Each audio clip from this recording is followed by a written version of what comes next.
BMKG Lampung membeberkan soal fenomena hujan es yang terjadi di Lampung Barat. Sebelumnya, viral sejumlah video di medsos baik TikTok maupun Instagram yang menunjukkan fenomena hujan es di Lampung Barat. Menurut BPBD Lampung Barat, hujan es itu terjadi pada hari Selasa 29 Oktober 2024 sore di Bukon Hujung, Kecamatan Belalau, dan sekitarnya. Kepala Stasiun Klimatologi Lampung BMKG, Indra Purna mengatakan, fenomena itu memang lumrah terjadi di dataran tinggi. Menurutnya, biasanya fenomena diawali dengan panas intens yang terjadi di siang hari sehingga menyebabkan pertumbuhan awan konvektif jenis awan cumulonimbus.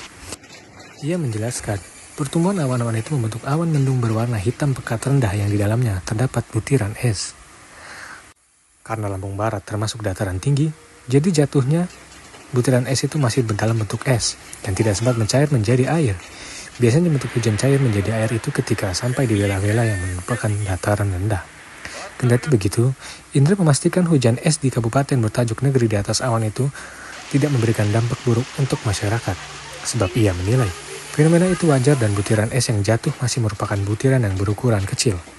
Ia pun berharap agar tidak terjadi butiran es yang terlalu besar, karena jika butiran es terlalu besar bisa berdampak pada tanaman dan keselamatan masyarakat.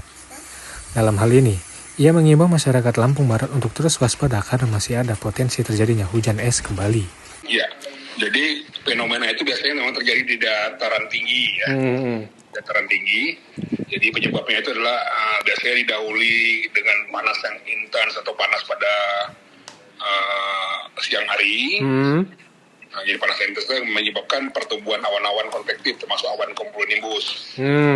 Jadi awan-awan hitam pekat itu yang awan rendah itu. Iya. Nah, itu awan cumulonimbus itu dalam awan itu biasanya butir-butir es. Nah, di dalam awan itu butir-butir es karena daerah dataran tinggi biasanya jatuhnya dalam bentuk es itu, jadi tidak sempat mencair menjadi hujan ya. Jadi masih dalam bentuk butiran es jatuh ke daerah dataran tinggi yang terjadi barat yang daerah Lampung Barat itu. Biasanya kalau daerah datar rendah sudah dalam bentuk air ya sudah mencair.